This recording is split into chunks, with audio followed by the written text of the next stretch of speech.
മാത്രമാണ്. ഒരു സമയത്ത് നിങ്ങൾക്ക് എന്താണ് ജീവിതത്തിൽ ഏറ്റവും കൂടുതൽ ആവശ്യമെന്ന് ചോദിക്കുമ്പോൾ പലരും പറയുമായിരുന്നു, അല്പം സാമ്പത്തികമൊക്കെ ഉണ്ടെങ്കിൽ പിടിച്ചു നിൽക്കുവാൻ കഴിയും. ചിലർ പറയും ഒന്നുമില്ലെങ്കിലും കുഴപ്പമില്ല, കുറച്ച് സ്നേഹം ഉണ്ടെങ്കിൽ പിടിച്ചു നിൽക്കാൻ കഴിയും. എന്നാൽ ആ ഓരോ വിഷയത്തിനകത്തും അടിവരയിടേണ്ട ഒരു കാലഘട്ടത്തിലാണ് ഞാൻ നിങ്ങളുമായിരിക്കുന്നത്.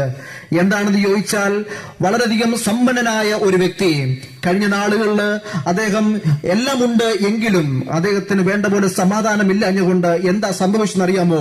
താൻ പുതുതായി പണിത 5 കോടിയുടെ ഭവനത്തിനകത്ത് അദ്ദേഹം ഒരു ചെറു കയറിനകത്ത് ജീവിതം അവസാനിപ്പിക്കാനിടയായി തീർന്നു. എന്തുകൊണ്ട് അത് സംഭവിച്ചു? എല്ലാമുണ്ട്, പക്ഷേ അനുഭവിക്കേണ്ട ഒരു സമാധാനം അദ്ദേഹത്തിനില്ലായിരുന്നു. എന്നാൽ ഒരു സമയം നമ്മൾ പറയുന്നു, ഒന്നും വേണ്ട, ഒരു സ്നേഹമുണ്ടെങ്കിൽ. അങ്ങനെയെങ്കിൽ സ്നേഹം എന്ന് പറയുമ്പോൾ ആദ്യം നമ്മുടെ മനസ്സിലേക്ക് ഓടി വരുന്നത് അമ്മയുടെ സ്നേഹമാണ്. അമ്മയുടെ സ്നേഹം.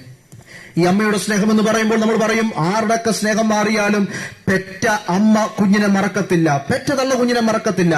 എന്നാൽ ഒന്നും പറയണ്ട, ഞാനിവിടെ ഒന്നും പറയാതെ തന്നെ കഴിഞ്ഞ നാളുകൾ നിങ്ങളുടെ വീടിന്റെ മുറ്റത്ത് വന്ന പത്രം ഒന്ന് എടുത്തു നോക്കുമ്പോൾ നിങ്ങൾക്കൊന്നറിയാം, അയ്യോ അവിടെയും ഞാൻ സുരക്ഷിതനല്ല, ഞാൻ